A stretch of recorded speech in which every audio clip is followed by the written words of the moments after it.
shop in a city, which is every coffee shop in every city on a day, which is every day.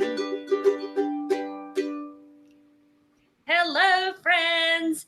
You might could tell I'm playing a little bit faster this morning because I was just practicing that Dolly Parton song, Jolene. that's what was going on.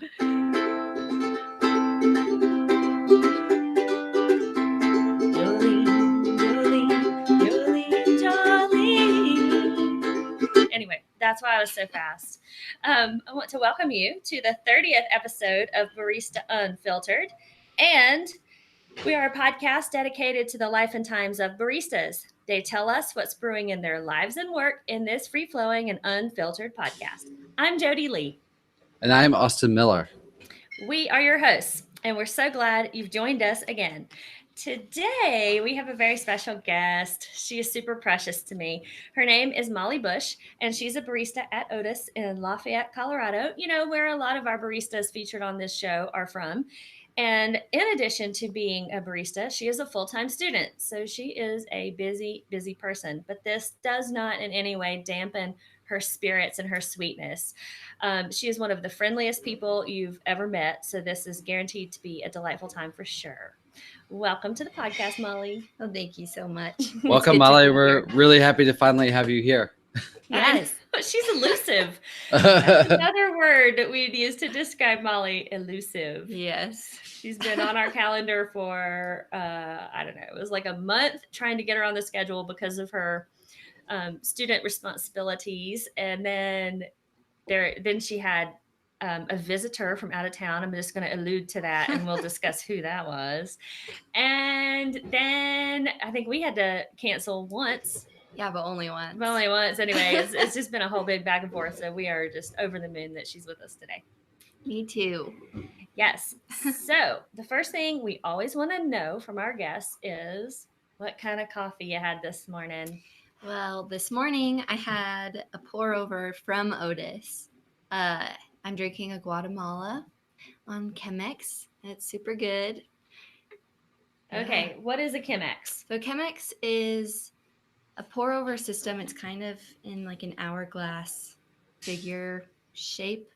And you put a paper filter in it and it gives you a really fine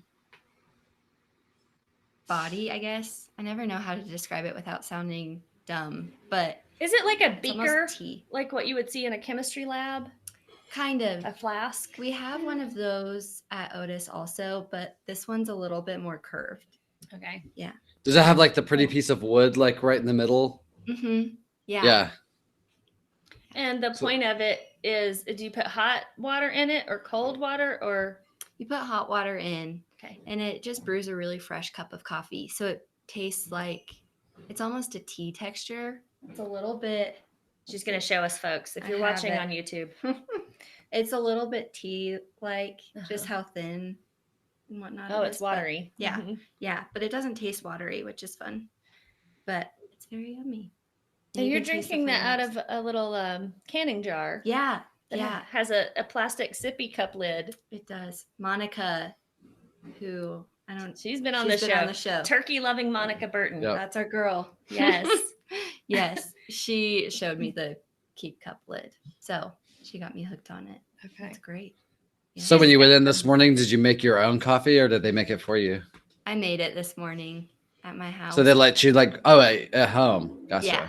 Yeah. But if I wanted to, I'm sure I could go behind the bar and make it myself. They're always they sell Jake's beans, Jake the roaster. Mm-hmm. They sell his beans like right in front of the bar. So you can have Otis coffee at home. Oh yeah. So I go in for my I'm having cortados now, Austin. I feel like I should have told you that. Really told you that. Did I tell you that yet? No. Okay. Well, I'm confessing now. I've switched down to cortados. I am off the cappuccino for now. And after you've heard 25 baristas say that that's their drink. Yeah. It's great. Yeah, it took that long. Yeah. So now that's what I'm drinking. And so I have my cortado in the morning at Otis usually. And then I make my own coffee in my, what's it called? The French little press? No, what's the little metal thing I use? Mocha pot. I make Oh. it in the mocha pot and have that in the afternoon, like over ice, little iced cortados. Nice. So good. That's a good way to do it. And Jake's beans that I was carrying on about in episode 29 they're from Papua New Guinea, and they're delicious, and they're new, and they're available at Otis. So go get some of those beans in the blue bag. Like they got a little blue label, and they're so good. Oh my gosh. Yeah. So that's like available for everybody to have now. Yeah. Yeah. So that I had a cortado this morning. What did you have, Austin? I have my usual, a big, giant, steaming hot, large cup of coffee. That you didn't make? That I did not make. No. I went in and my coworkers, Angie and Brad, made them. Angie like Matute or someone else? No. Angie Cruz Martinez. Cruz Martinez. Yeah. I love it. Do you just call her the Cruz? I don't know. Probably at some point or another. I've worked with her for a long time. I've probably called her like just about everything. Everything nice, I'm sure. Yeah. I'd be tempted to call her the Cruz. I've always liked that name. Oh yeah. Yeah. Since like Santa Barbara. Shout out to anybody who grew up in the 80s watching that soap opera featuring Robin Wright. Do you know Robin Wright, who's like all the jazz now? She used to be a soap opera star. So she was did she play in what was that show called? House of Cards? Yes, that Robin Wright. Yeah. When she was young, she played a twin on Santa Barbara. I know. And I loved her back then. So we go way back. Anyway, she's married to some guy named Cruz. And that's when I started loving that name.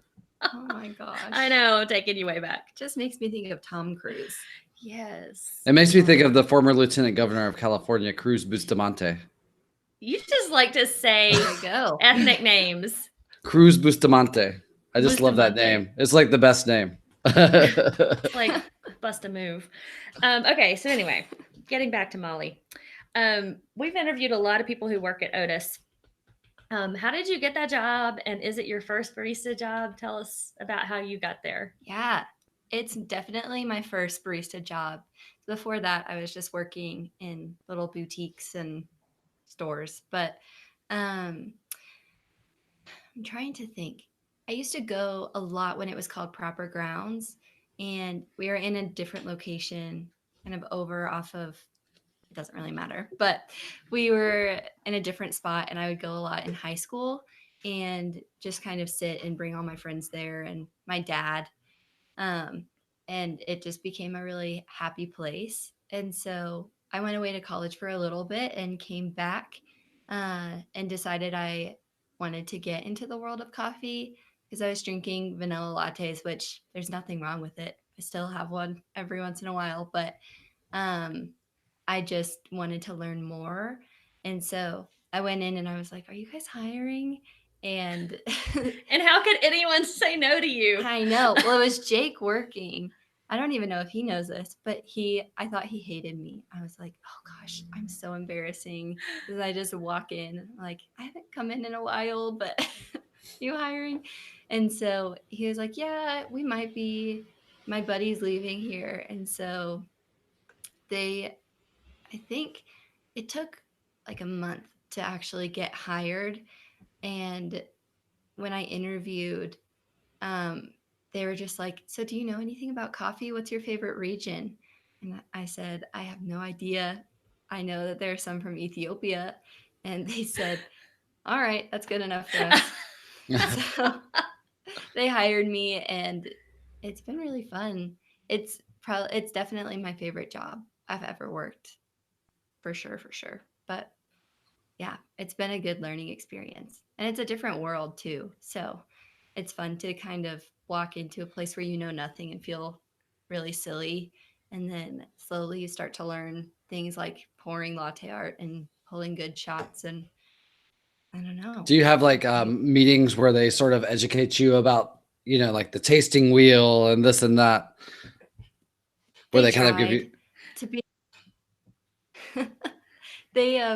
I remember they pulled a shot that it was just a continuous shot. And so it would have kept pulling until we hit the button to stop it. And so my manager at the time was, he took a bunch of different cups and just tried to show me how the espresso tastes at different points of, the extraction. Yep. And so I remember hating espresso at first, and I was like, that's so gross. I don't want to drink that. But That's actually a then, really good idea. one thing I do when I'm training people is like just to show them like that it matters what the temperature is. I'll get them to scald milk and then Mhm. smell it. I'm like, smell that. That's what you don't want. Like I'll make them smell like the disgusting thing so that they Yeah. never want to do that again.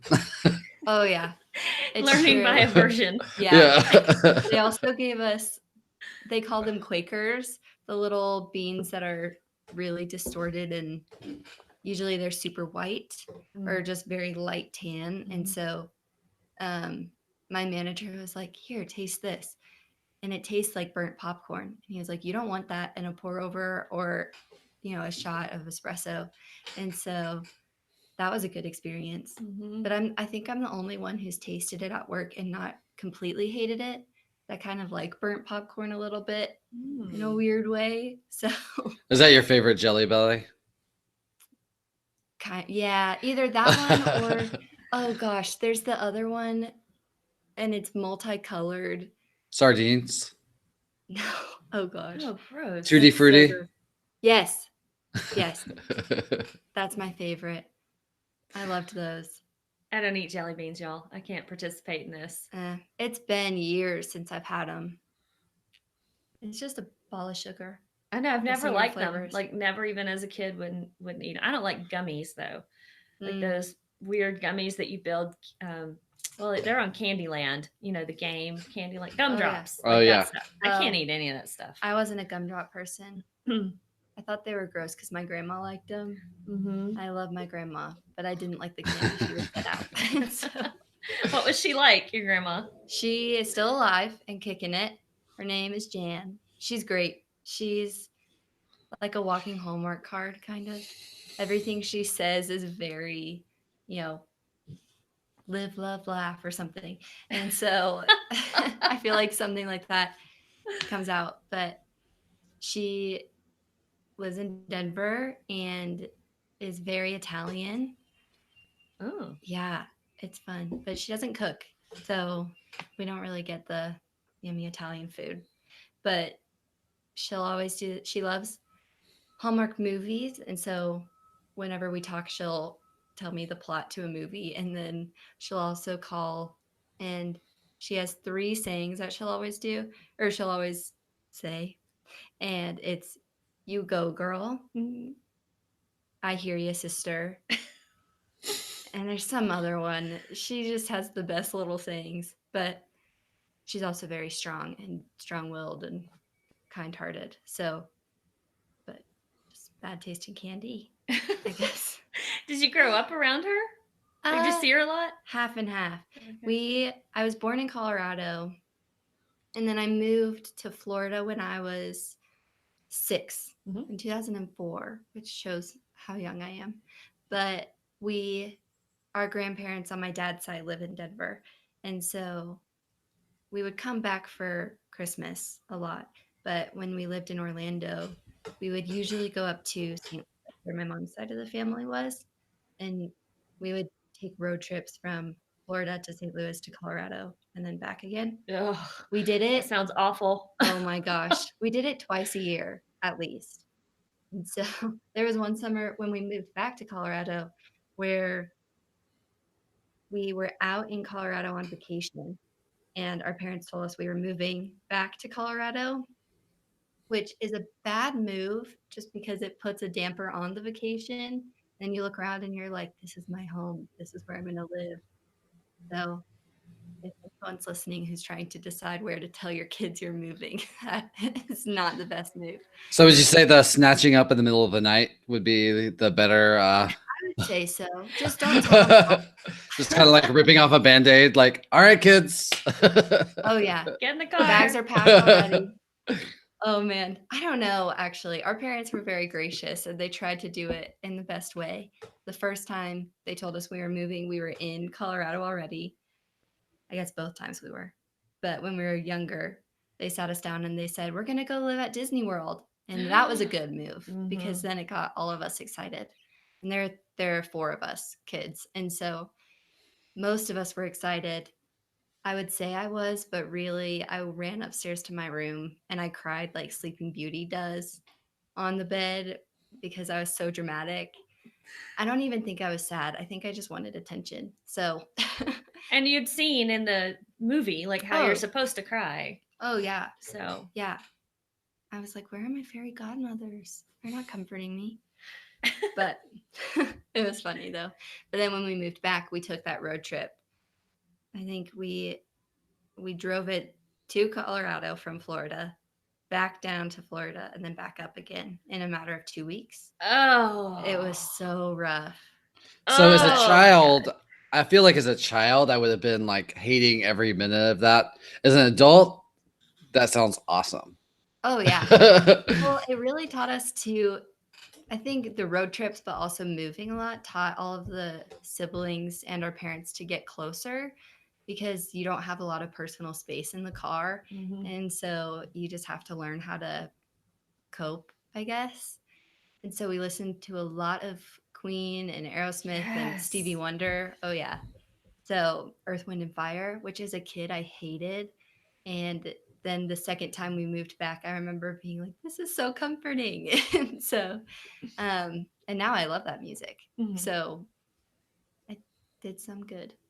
Did you have games that you played together, like to entertain yourself when you were on the road?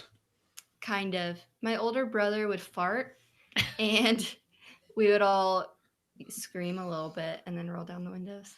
No, we did play some games. Well, it's like fire drill. Yeah, exactly. We would play, I don't even know. I feel like sometimes most of what we would do I think we would just watch movies a lot of the time. But we would play the license plate game where you see different states and you would punch whoever's closest to you or something. So that's pretty similar to what we had a game called Punch Bug. Yeah. But that was if you saw like a Beetle, a VW, which you could drive all the way across the country and not see one now. Yeah. But back then it was like if you saw one of those, somebody would punch you. Oh yeah. I don't know and exactly it depended what on the who you rules were were. playing I with, think, how much it hurt. yeah. Yeah. Like sometimes it would just be like a little punch if it was your friend, and if it was your mean cousin, it was like a full on Oh yeah. hit to the deltoid. Yeah. Man. It's the worst. I know. So I have a question in the car because I do this and my husband has never seen anybody do this before. But when you are going through a red light, I mean, it's not really red. Let me back up. It's yellow. It's about to turn red. And so you're going through the intersection and it's yellow and it's safe. I always kiss my hand, like fingers, and then touch the roof. Oh yeah, I do it every time. Have you ever done that? Awesome. I've seen people do that, but I was like, what are you doing right now? Yeah, that's how my husband behaves. He's like, this is not a thing. I'm like, oh yeah, it's a thing. You just go. Yeah. I do it every time. Yeah. What is that? What is that about? Where did we learn that? I don't know. I have no idea. I couldn't even tell you why I do it. I don't know why I do it either or where I saw it. Yeah. Because when I ride with my parents, I don't see them doing it. But my cousin, Corbin, that was on the show a few weeks ago, she does it. She just learned to drive and she does it. I know. Well, is that safe to do while you're driving? Yes. You got one hand on the wheel, other hand kissing into the sky. It's like a little superstitious thing, maybe. Yeah. No one's been hurt doing it. It's kind of like holding your breath when you go through a tunnel. Kind of. Yeah. Or honking. Actually, I think that has caused accidents because people hold their breath going through the tunnel and then they pass out. That does not happen, Austin. It has happened. I think our tunnel, you might. That does not happen. You're gonna have to Google that and send me the link. I'm calling that's bullshit right there. Okay, let's talk about coffee again. When did you start drinking coffee? Do you remember, or have you been just drinking it your whole life? No, I remember really hating it for a long time. I think probably we were definitely living in Florida because I remember we had these cups that my older sister really liked. and she would make little iced coffees in it, which were super watered down and just mostly cream or something, some kind of creamer. And one day she was like, "Hey, do you want some coffee?" And I was like, "Yeah, I'll drink some." I wasn't allowed to have it, I think. So I was really excited just because I was too young. I drank it. I thought that was the nastiest thing I ever had, and I was never going to drink it again. But I think shortly after that, I was like, "Oh, actually, it's kind of good." So, But did you smell it? Did you ever smell coffee and think that it smelled great, but then when you tasted oh, it, it yeah, tasted awful? exactly. It was the Yeah. best smell in the whole world. And Mm. then you drink it, and it tastes like, I don't know. I thought it tasted like dirt, I think. It's gross dirt.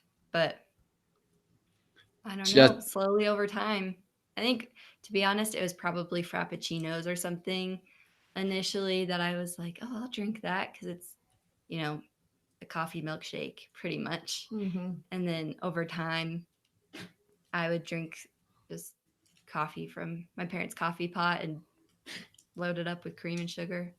But got me to where I am now. And there's nothing wrong with it either. It's good. You still So- like sugar in your coffee, though, it sounds like. Sometimes you'll drink a vanilla latte.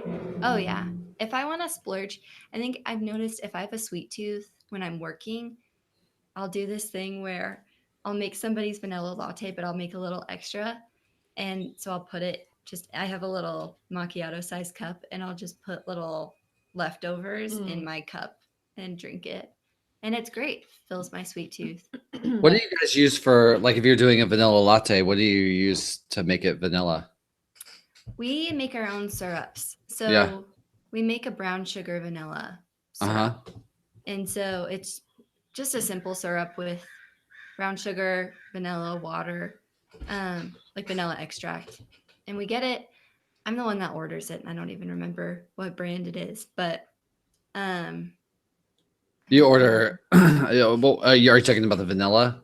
yeah, the vanilla extract. Not that it really matters, but That's just yeah, curious. Yeah. oh yeah. Because it sounds like you guys do everything kind of handmade. So I was wondering if you had sort of a, so do you have like a whole bunch of different flavors, or is vanilla like the only one that you use? We started with just a few when we moved locations. Uh-huh.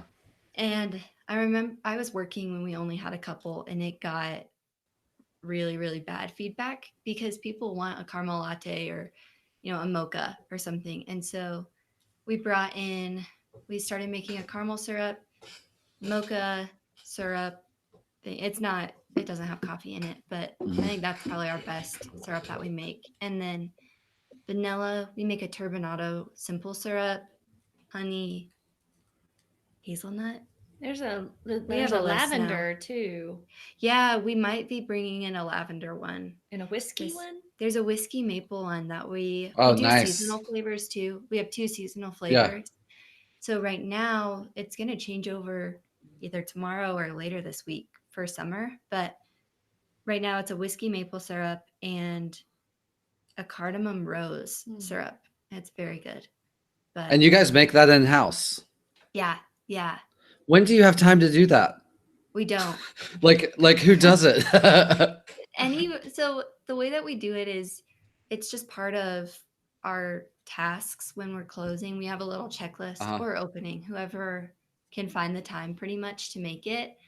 They're really simple. And we have I don't know why I can't think of the name, an induction burner. And so it's just right on the bar, and we can just make it up there, which works well, but it's daunting to make it, but it's never really that hard. So any barista that's trained there is going to be tasked with making the syrups. yeah. Wow. Which is good because then, when we cycle through people, the recipes, they don't change up much. They're written down, but it's nice to have people just say, oh yeah, add this first and do this after the water boils and whatnot. Is it the case that you made it at closing, you have X amount, it gets extinguished at 1:00 and you're like, we're just out? Do you ever have to say that to people? Very rarely. That's probably only if somebody doesn't make it, because the way that we have it set up is we have our syrups, out that we use during the day, and then we have a back stock. So we have one extra flavor in the back. Okay. And then for syrups that we go through faster, like the vanilla or the mocha syrup, we have bigger batches that we make. And so that just sits in like a Cambro container in the back in the fridge, and we can just pour it in. Okay. So we shouldn't ever run out unless if, I forget to order something that we need, like vanilla extract or sugar or something. But yeah, usually works out pretty well. Yeah. Austin, have you been hearing that fly in our house? I do not hear a fly. I That's think good. Daisy just killed it. No way. Yeah, you know in Karate Kid when Mr. Miyagi kills the fly with the chopsticks? Yes. That's what Daisy does. She sits still until it comes by her and then she just chop. And I think I just heard her do it. Oh. Or Obama. Obama did something like that too, right? Did he? Yeah, like a fly landed on him or something, and it was like during one of his speeches. He just got it. Yeah. Yeah, that's what the dogs do here too. I love it. Yeah. So anyway, if you've been hearing the fly, I think it stopped. So in addition to being an amazing barista, Molly is also going to school, and I wanted to talk a little bit about that. That sounds like it would be hard to do to balance full-time school and work. So tell us about your academic life and what you're studying and what your big career dreams are. Tell us all that stuff. Okay. Yeah. Well, I don't really know, to be completely honest, but I am in school for psychology and I want to be a counselor, but I also am trying to be open if something else comes up. And I decide I want to do something else with a psychology degree. But yeah, it's kind of weird being full-time school and then full-time. I'm the lead barista at Otis, so it's like an assistant manager position. And so it's just two very full-time jobs. And I rarely feel burnt out. I think over finals week this past semester, I got really tired. But other than that, I like to be busy. So it's been nice. It's just sometimes I have to say no to fun things like doing this podcast or, hanging out with friends. But yeah, it's a good. When you say full time, working full time, is that 40 hours a week? It depends. Usually I would say it's about 35 to 37 full time. That's a lot. Full time. Yeah. Yeah. Yeah.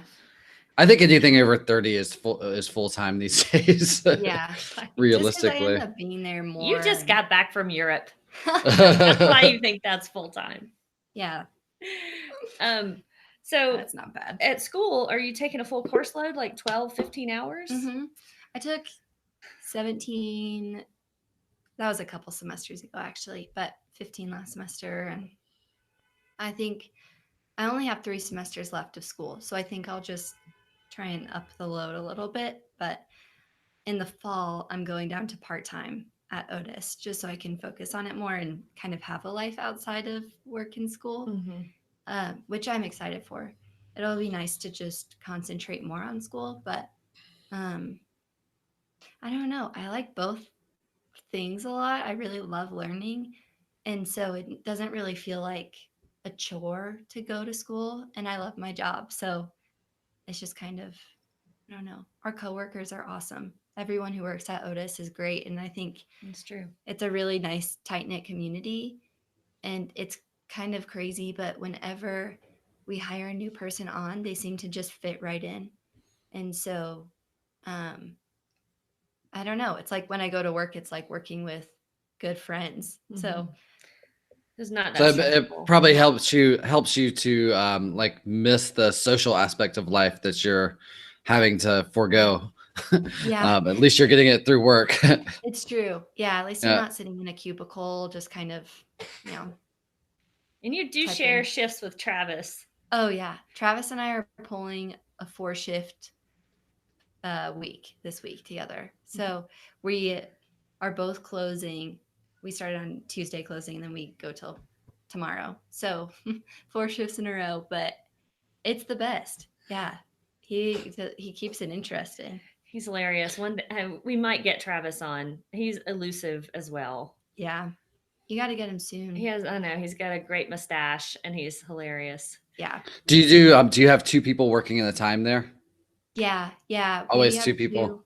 Yeah, at least. Sometimes during the morning shifts, we'll have a third person come on as a mid shift, just kind of to, they're like the superhero of the shift. They'll take over and see what needs to be made. Like if a new pot of coffee needs to be made, or if a customer needs something, they'll be the one to kind of run after them or get dishes done and whatnot. So they're like the saving grace of the store in the mornings that are busy. But yeah, it's pretty small though. Or I would say, I don't know actually how small a staff is for coffee shops usually. Oh no, it's huge. Yeah. It's huge for like Austin. How many people are on staff at Spikes?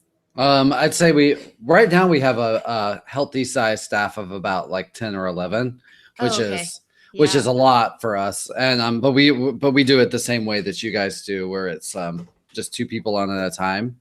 So normally, like, I can, as making the schedule, I try to mix it up so it's not like the same person working together like every single day, because then they've already heard the stories after 2 days, and then it's kind of like, what do we talk about? Yeah. I think we need more Spikes baristas on this show. I want to hear what they say about you. They won't say anything. How do I get that inside scoop? I'm gonna have to come to San Francisco and do the interviews myself. I would love to bring some more of the Spikes baristas on. Yeah, if they want to come on. We should. Of course, what? There's another fly, or Daisy didn't get that fly. Sorry, y'all, about that fly noise. Well, let's talk about what you do for fun. Like when you aren't doing school or baristaing or sleeping, or traveling. Yeah, then that's true. What in the world do you do for fun? Well, traveling, I would say, is super fun for me. I go to New York a lot because my boyfriend lives out there. And so, which I'm sure we'll talk about a little more. We can go there right now. We can. We do long distance. And so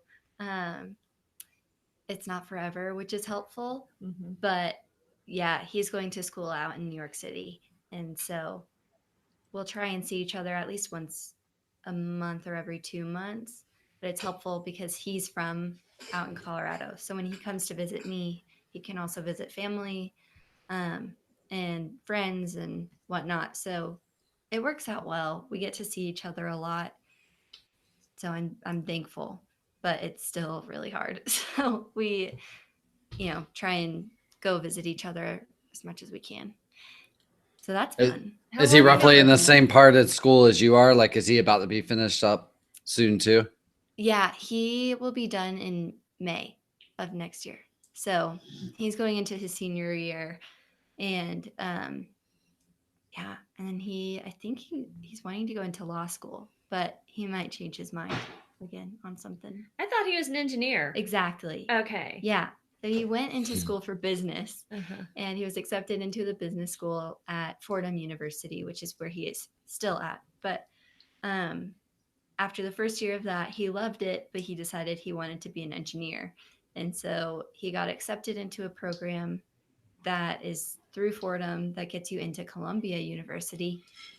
And so they call it a 3-2 program. And I know a lot of other schools do it, but it's 3 years at Fordham, the university he's at, and then 2 years at Columbia, and you get 2 bachelor's degrees pretty much.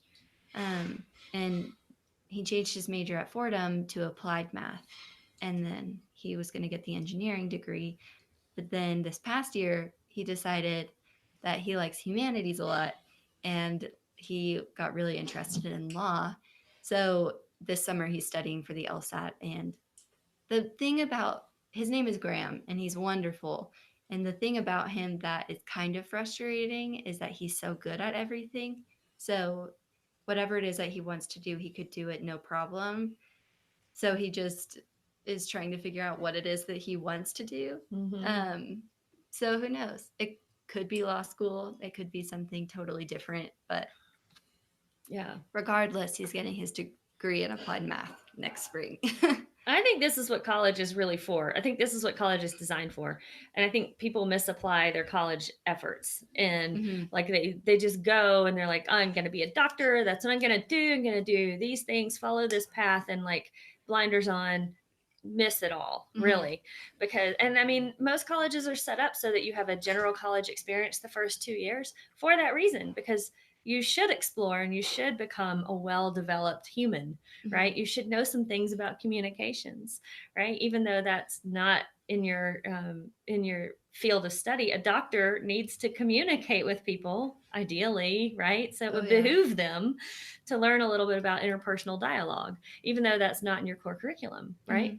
Or nutrition. Good God, what if doctors would actually study nutrition? Like that would be amazing for all of us. But like that's what I'm saying. I feel like a person who's wandering through college that way is actually like really squeezing all of the benefits out of it, you know, because he's going to emerge with multiple skill sets and be able to apply them to whatever he chooses, you know, to do for a job. Oh yeah. I think that's the way to do it.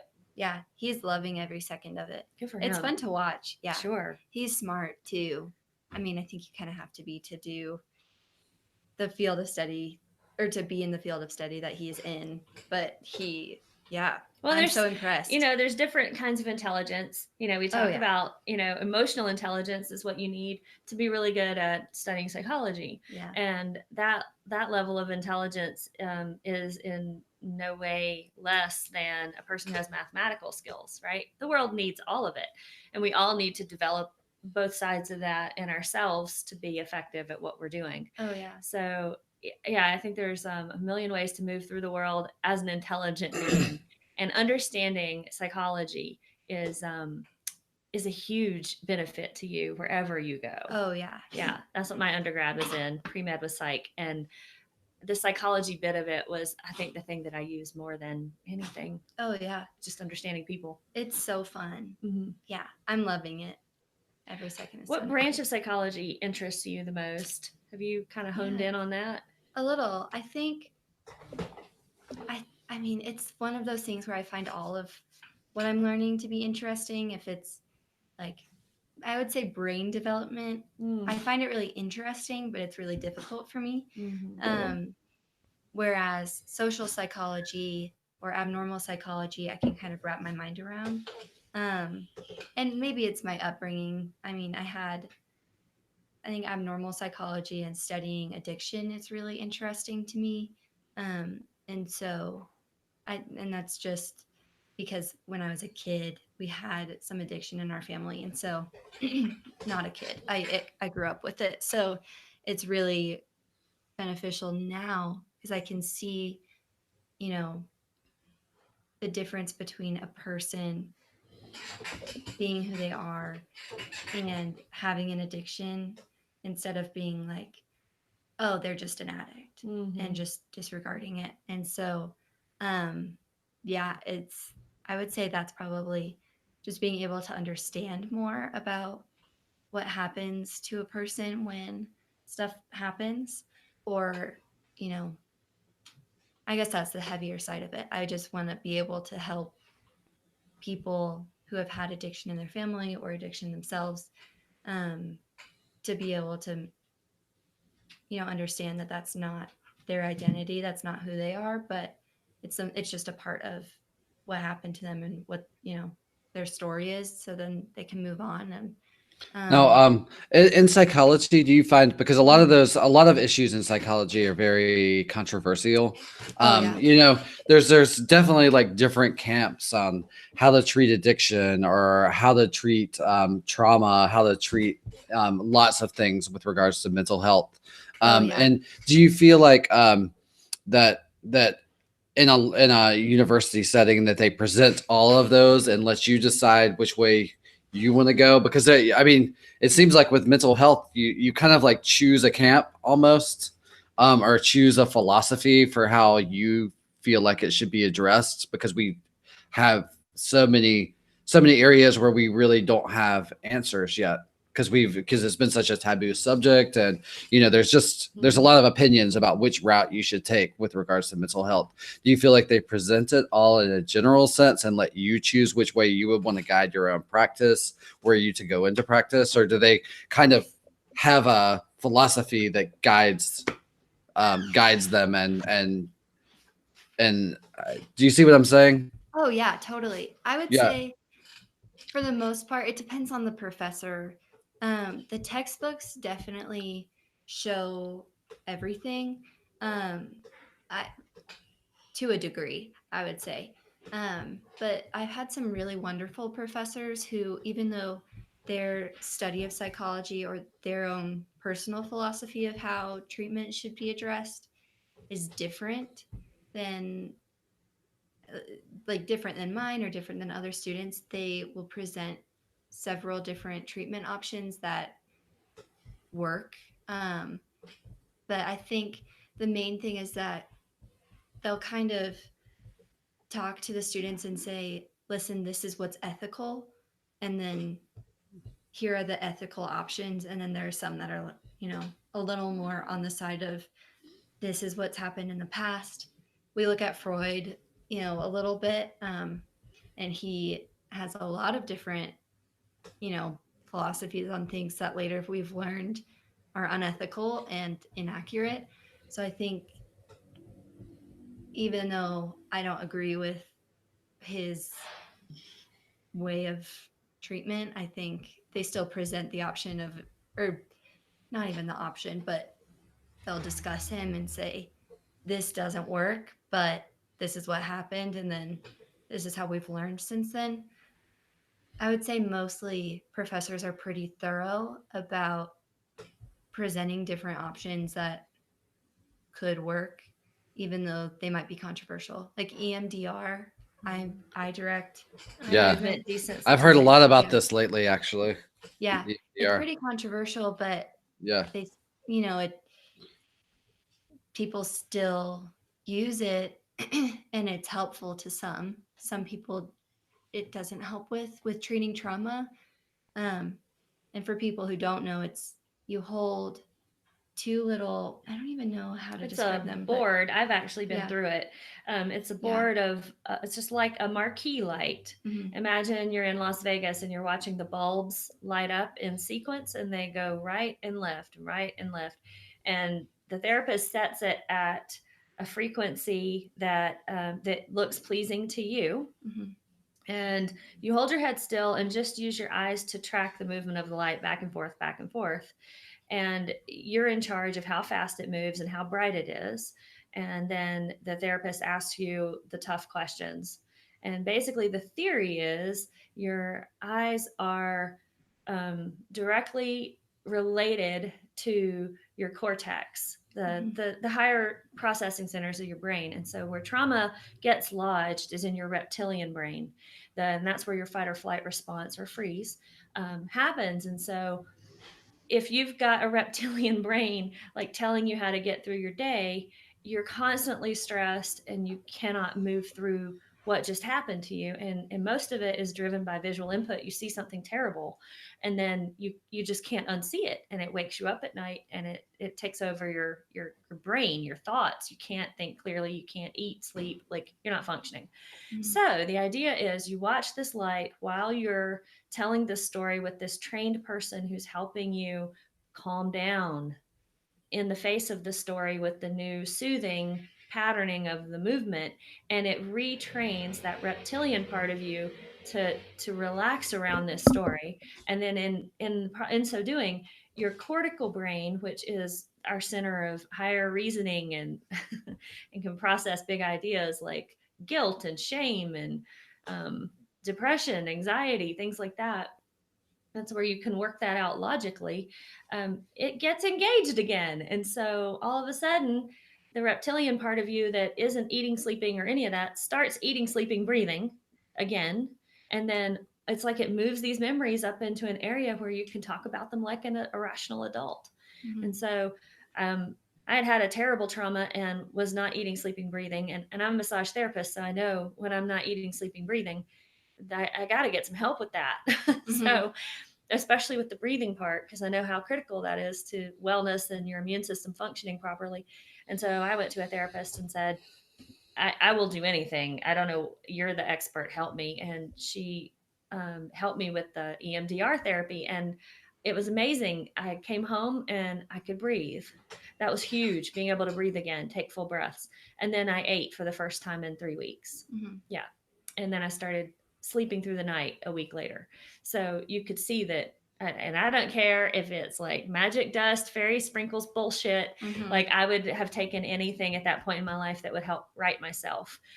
Because as a therapist, when you're relating to people all day long, you can't be broken like that. Like that's the first thing. I have to be centered in order to be good at my job. So it's mission critical for me, for my health and for my career, to be centered. But in going through that process, I've learned so much about trauma. Mm-hmm. And I hate to say this, but this is the blessing in trauma for me personally, is that now I have it in my bones and I understand how it worked and didn't work in me. And so I can see it in other people now. Mm-hmm. And I know how to help them plug in. And a lot of my patients who have tried EMDR get amazing results with it. So I've seen it up close that it's powerful medicine. And I know people who don't respond to it. So Mm-hmm. it's interesting. And I think that that's the beauty of the world, is that we're all called to do something different therapeutically, and some of it's going to work on a particular population perfectly, and some of it is not going to be helpful, but it's still valid. Yeah. So learning as many treatment modalities as you can when you're training as a therapist is critical for you to be able to help everyone at some point. So anyway, that's a big bunch of stuff about EMDR. I love it. I love it too. I find it fascinating. And Oh, yeah. when I was in school back in the 90s, then no one was talking about trauma. No one was talking about EMDR. Mm-hmm. This is all new psychology. It's a new way of looking at people and how to process grief and depression and anxiety and all the things that come with just being alive in the world and having heartache. Yeah. Yeah. So it's wonderful. It's a great career. Yeah, I'm excited. That's the thing is, whether it's, I don't even know what I was going to say, but I'm really, really loving being in classes where I'm learning about this stuff. And then it's cool to see other people who are therapists, and I go to therapy. So talking to my counselor about it, I'm like, I do want to do this stuff. And she just goes, oh yeah, it's the best job ever. It's hard, but it's the best. So I don't know. It's encouraging. And with regards to like when you're seeking therapy, especially having a background in psychology, does that make you choosier as to like, okay, what is this person's philosophy? Because I would feel like you would have to have a guiding philosophy of some sort to be in psychology, whether it's embracing, like more mainstream, like talk therapy and medication, or whether it's like using more breakthrough therapies,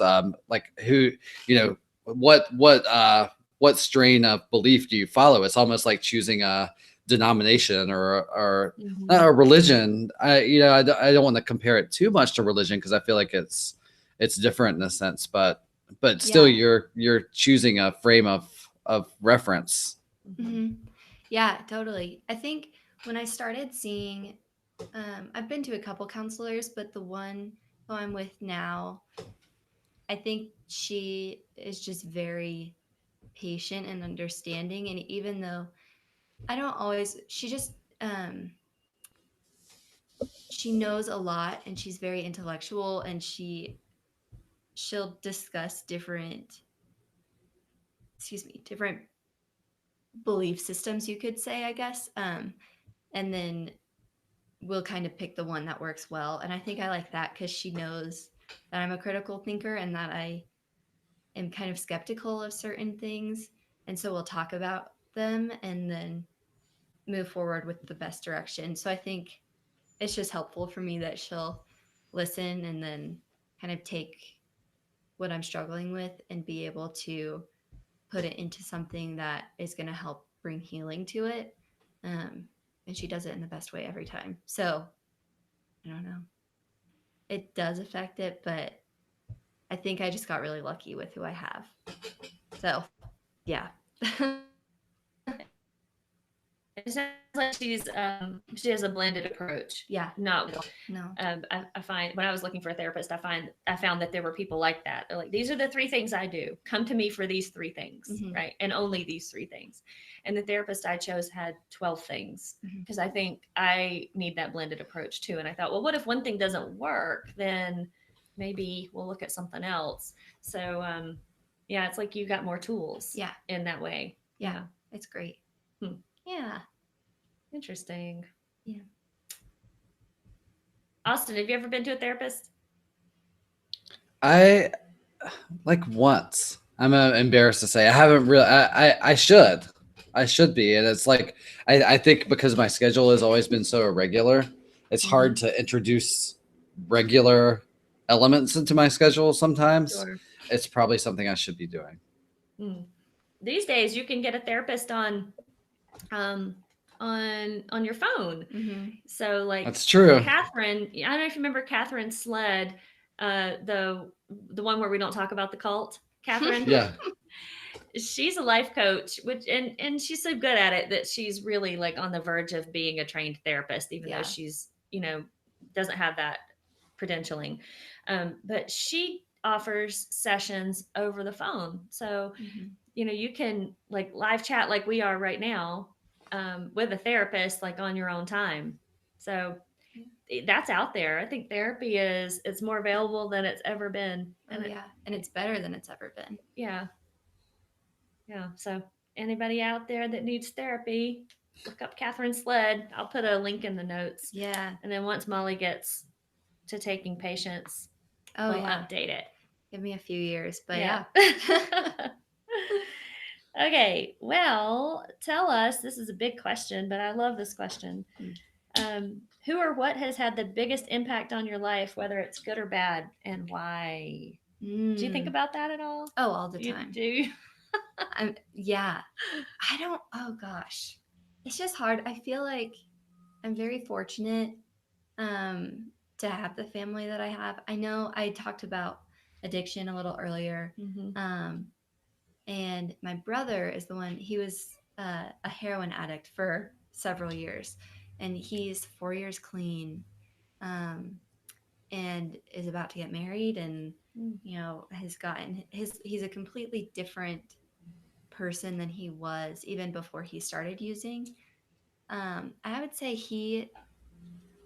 it's hard because I feel like everybody in my family is very different, but also they all have this very comforting presence where I feel like I can go to any of them for anything. Um, so I don't know. Like my brother is great and wonderful and very he just understands a lot of pain and trauma and hurt, and also he really likes to have fun. And so I think maybe I would say my brother. Yeah. He certainly made you curious about psychology, and Yeah. he's shaping your career choices. Oh yeah, and he wants to do the same thing. And I think when we were kids, our mom would always say, "Oh, you guys are the same. You guys are so similar." She wouldn't say that we were the same, but she would, you know, talk about the similarities that we had, and I hated it as a kid. I never wanted to hear that I was like anywhere near who my brother was. I just didn't want to be compared to him or anybody, but really him. And then as the years went on and he was using, I was like, see, this is why I don't want to be compared to him at all. And then, since he's gotten clean and since I was kind of around for a lot of the breaking point, I guess, when things really hit the fan, and seeing him come out of that and just kind of being there for him along the way has built up a really special bond between us.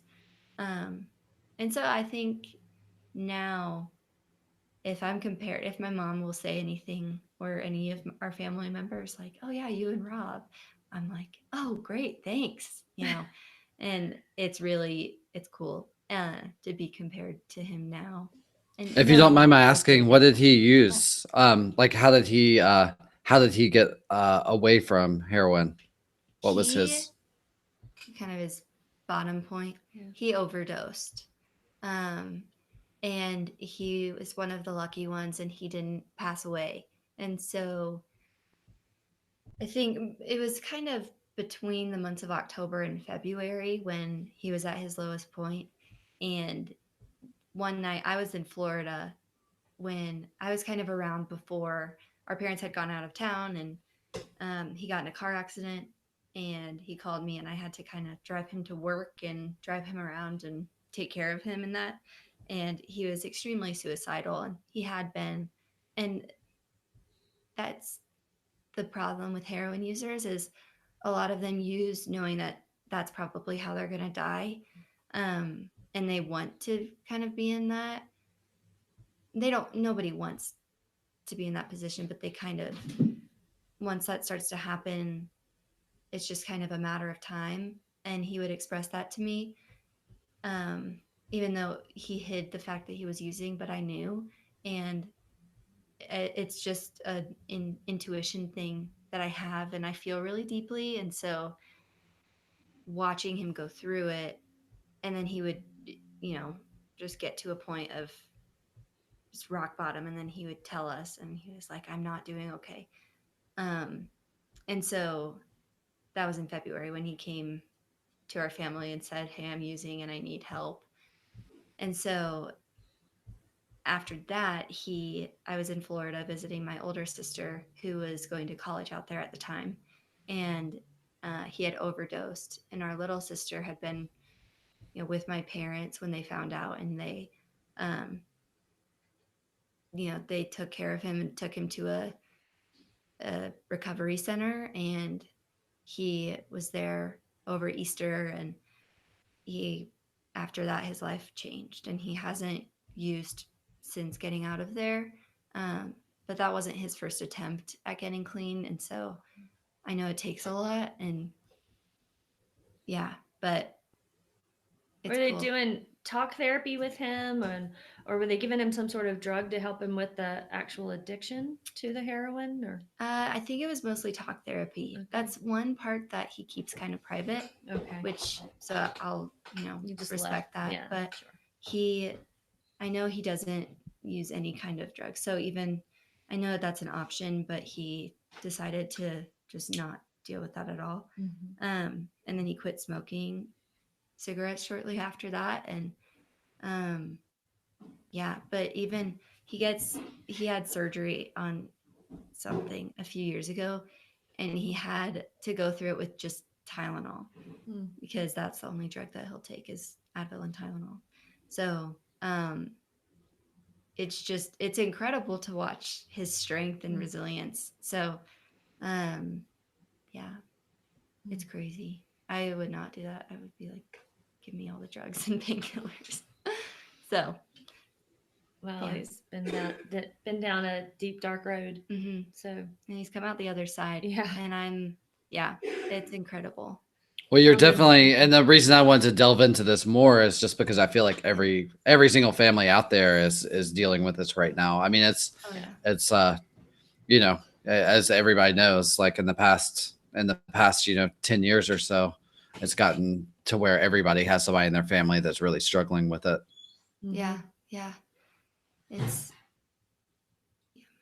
Psychologists are needed now more than ever. So Oh, yeah. I think you're on the right path. well, thank you.